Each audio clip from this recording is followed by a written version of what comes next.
साथियों, हर साल कोई ना कोई एक ऐसी बीमारी जरूर आती है जो इंसान के लिए बहुत ही घातक होती है। लेकिन यहाँ हम बात करने वाले हैं मम्स की। जी हाँ, ये एक संक्रामक रोग है। इसके लक्षण क्या हैं, बचाव क्या है, उपचार क्या हो सकता है, सारी जानकारी आज आपको इस वीडियो में देंगे। बिल्कुल ध्यान से सुनिए, क्योंकि ये बहुत ज़्यादा बीमारी फैल रही है। इससे आप बचे रहें, इसके लिए जानकारी लेना बेहद ज़रूरी है। साथियों, पिछले 1-2 महीने में देश के कुछ राज्यों जैसे खासकर केरल, ओडिशा और राजस्थान में मम्स बीमारी से ग्रस्त कई केसेस देखने को मिले हैं। मम्स को हिंदी में गलसुआ, गलफड़े या कंठमाला की बीमारी भी कहा जाता है। वायरस से होने वाली ये संक्रामक बीमारी है। वैसे तो ये बीमारी किसी को भी हो सकती है, लेकिन ज्यादातर बच्चे और किशोर इसकी चपेट में आते हैं। हालांकि मम्स गंभीर बीमारी नहीं है, लेकिन समय पर इलाज ना हो पाए तो इससे कई तरह की समस्याएं हो सकती हैं। ये संक्रमण कैसा होता है, चलिए बताते हैं।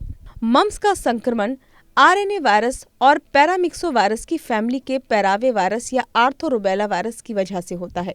ये एयर ड्रॉपलेट्स के माध्यम से दूसरे तक फैलता है। यानी यदि किसी व्यक्ति को मम्स है और वो खांसता छींकता है तो उसके ड्रॉपलेट्स के माध्यम से मम्स वायरस हवा में फैल जाता है।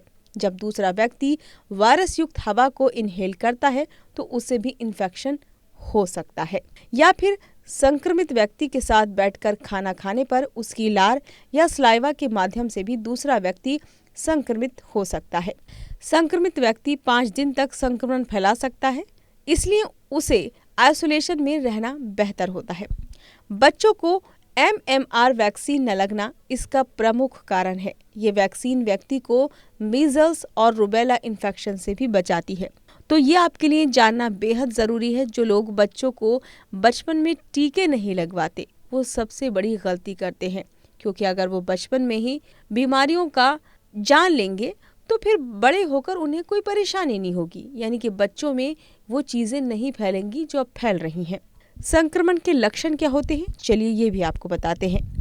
आमतौर पर मम्स वायरस का संक्रमण होने पर व्यक्ति को तेज बुखार आता है। कानों के पीछे और कान के नीचे मौजूद लार ग्रंथियों यानी कि पैराटिड सलाइवरी ग्लैंड्स में सूजन आ जाती है। अगर ये जबड़ों के पैरोटिड ग्लैंड की सूजन हो तो कान के आगे गालों में भी सूजन आ जाती है।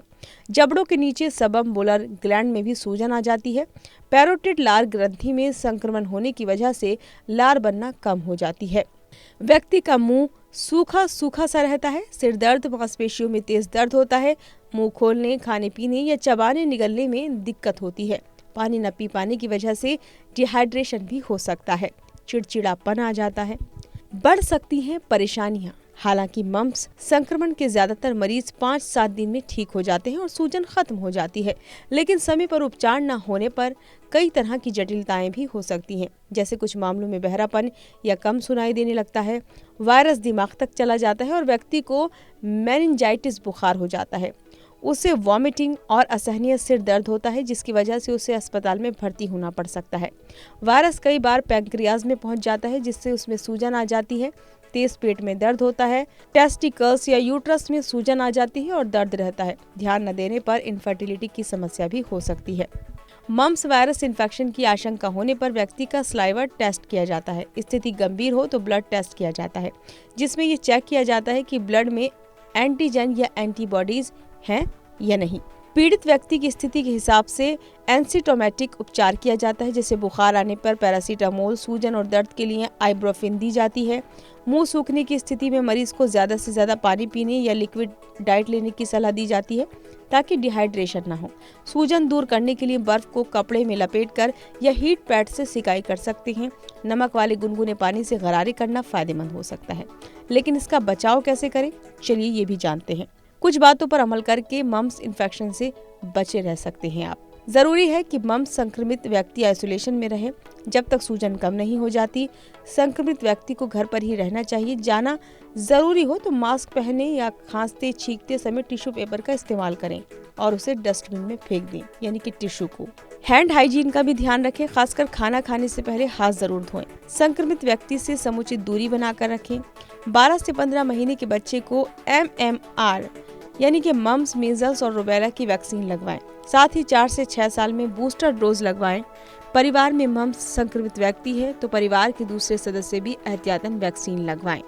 डिहाइड्रेशन से बचने के लिए संक्रमित व्यक्ति को ज्यादा से ज्यादा पानी पीने की सलाह दी जाती है, इसलिए ज्यादा से ज्यादा पानी पिएं और इस गंभीर बीमारी को दूर भगाएं।